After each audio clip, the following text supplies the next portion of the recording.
Мен әлі адамдарды білмейді екем. Дос дегенің бәрібірдей жүрмейді екен. Бетіңе күлімсіреп тұрған менен сыртыңнан сөзін айтып күндейді екен. Мен әлі адамдарды көрмейді екем. Өзгелері өтірікпен өрлейді екен.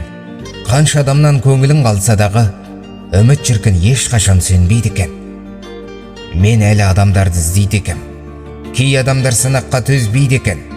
Мен өзіме жақын тартқан адамдарым менен аулақ жүруді көздейді екен.